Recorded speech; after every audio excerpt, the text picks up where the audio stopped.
What's going on, everybody, and welcome back to the channel. My name is Nathan, and on this planet we send it, and what we're going to be getting into today is where we're going to be saving the worms.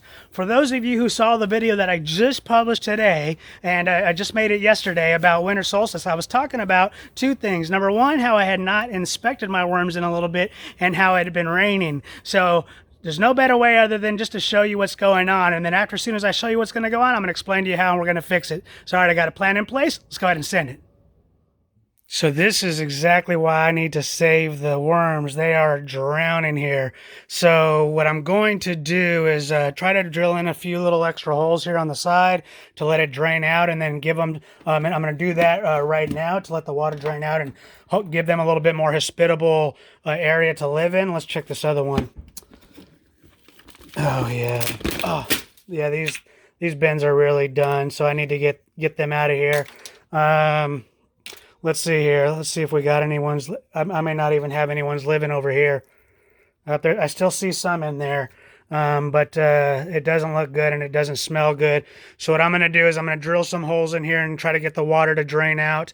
Oh, I do see some in there moving around, and I'm going to get them basically by the end of the day into some dry bedding to save the ones that are still alive. So I'm going to go ahead and set you guys up on the tripod, and we'll go ahead and knock this out real fast.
Unfortunately, it looks like I probably lost a majority of my colony, but we're going to go ahead and today, and we're going to try to save as many as we can.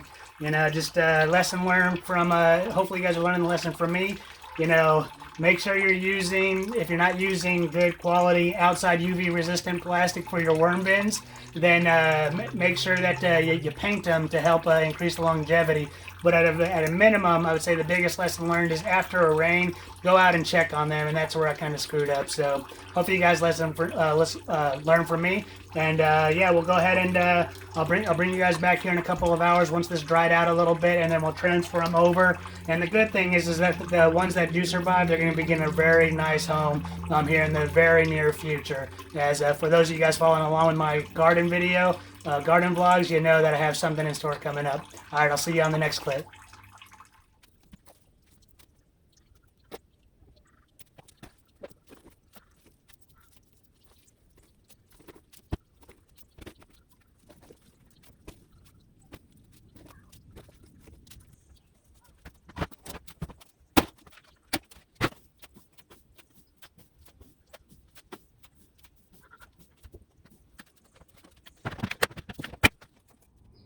What you just finished watching me doing was taking out all of the dry stuff from this bin. This bin actually had a pretty good amount of dry material that I could go ahead and throw into this bin. So I figured I'd go ahead and do that. Now what I'm going to do with these other bins, similar to this bin, is create basically a trough in the middle for the fluid to drain down to. And that would also allow the sun, whichever sun we get here, because yesterday was winter solstice, allow the sun to go ahead and, you know, dry out the stuff to the top. And the good thing is as I was making some of these troughs and pulling some of the materials, there still is a large amount of worms in there. So that's really good. So at this point, I'm just trying to get them all into an environment that they will really be able to thrive in and start to recover, you know, due to any potential losses due to my neglect here, which I feel terrible about.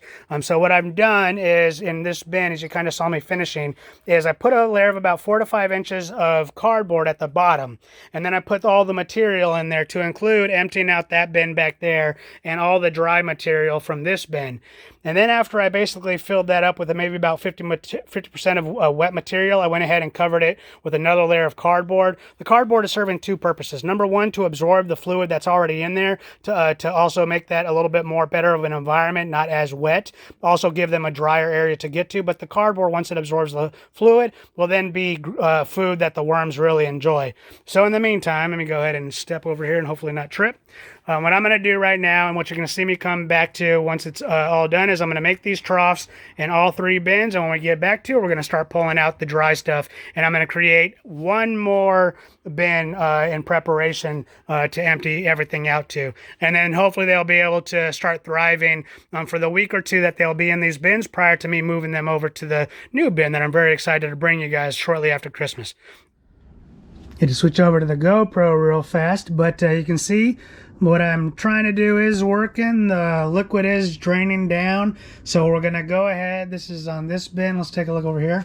So we're gonna go ahead, we're gonna create another bin. I'm gonna try to take the stuff that's up here towards the top and save what worms we can here, and just continue. I'll probably have to do this in another 2 steps, where I take what I can that's at least somewhat dry compared to the lower part, and then basically try to drain the rest out, and then get the rest here maybe in about another hour or 2. So in the meantime, what you're about to see me do is go ahead and make another bin, put some cardboard at the bottom, and then go ahead and take what I can out of here and put it in there, and then we'll go ahead and maybe I'll cover it with cardboard, or maybe I'll wait till the very end. All right, let's send it.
All right, this is definitely going to prolong my composting, but what I'm decided to do is, instead of trying to salvage every little bit that I could out of these worm castings, or basically I don't even know if I can consider them that now, I anticipate they have gone anaerobic, so it's not necessarily the best to go ahead and throw right into the garden. So what I'm going to do is I'm going to put it into the compost. There still are worms in there. There's plenty of worms already in this compost. What I'm going to do, so I'm just going to combine it all. I'll let it take a few extra weeks or whatever. It'll eventually dry all out and become, you know, perfect, good soil additive or whatever I may choose it for in the future, it's just going to take a little extra longer.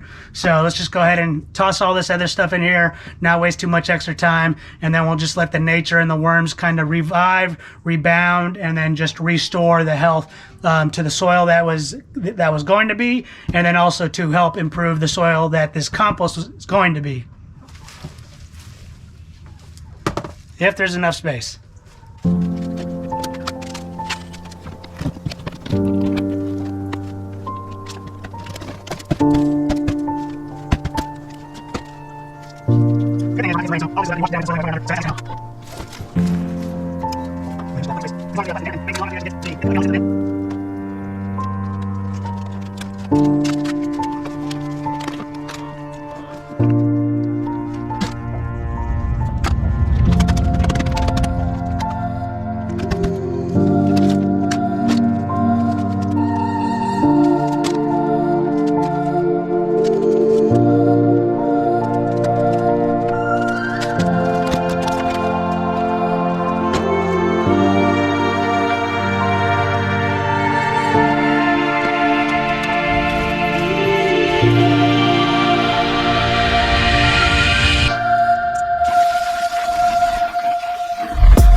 It wouldn't have been as fun if the chickens couldn't get some, so I had to go ahead and rinse off what was left in the bins before I trashed them, and at least give those chickens that found something a little treat. All right, let's go ahead and wrap up the video.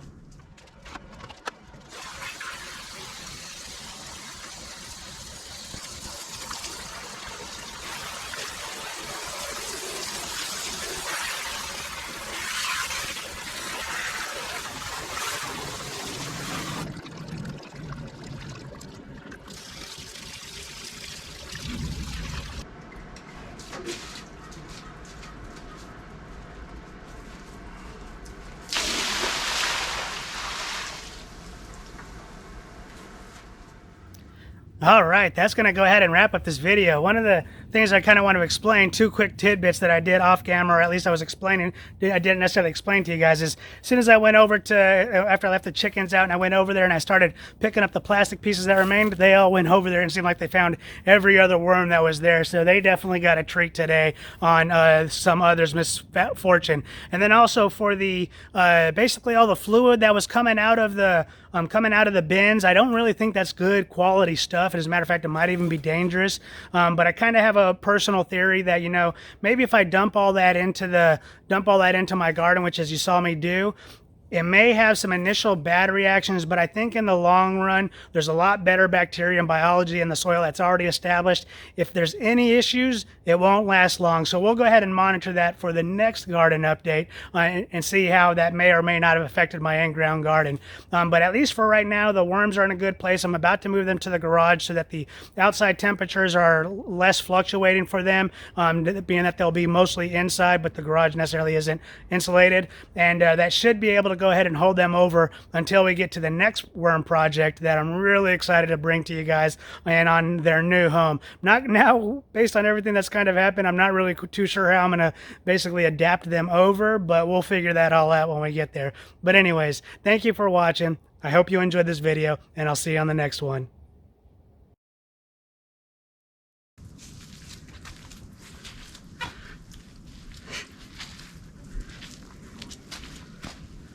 The majority of them get a new home that they'll be able to thrive and survive, and you know, help me make some great soil for the garden.